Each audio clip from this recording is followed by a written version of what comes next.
shisien Wushu Association jogari Bhoi District kelala biang ban pynkhie emi ke lympung ïalehkai wushu kabadai kawei ni ke lympung ïalehkai banana ma ke jylla Meghalaya berkani kala urlong biang hadien bela PLIE PYRDA ke 4th District Level Wushu Championship ha ke shnong Umling ri Bhoi District.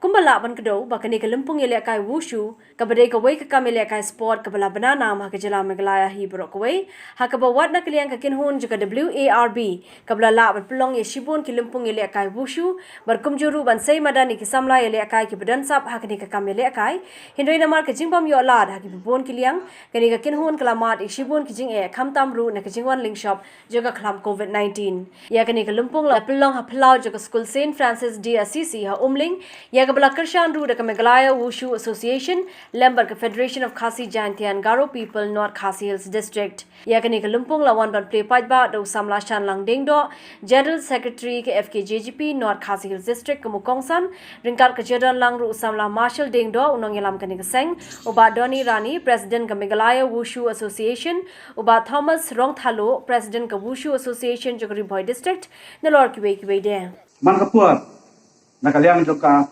government juga, nakaliang joka serkal juga. Sejauh bah Islamlah, kita kirishat, bah kiklor jong kari. Hari apa baik menta, yo iba, government kalek jadi Islamlah.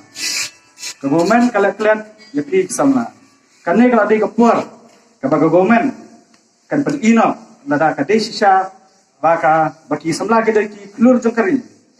Ban pay lang kan negi wishuro kanang ba kan negi wishu kan poi sakwe kwe kari kiriro lang ba jong kaneka Meghalaya Wushu Association.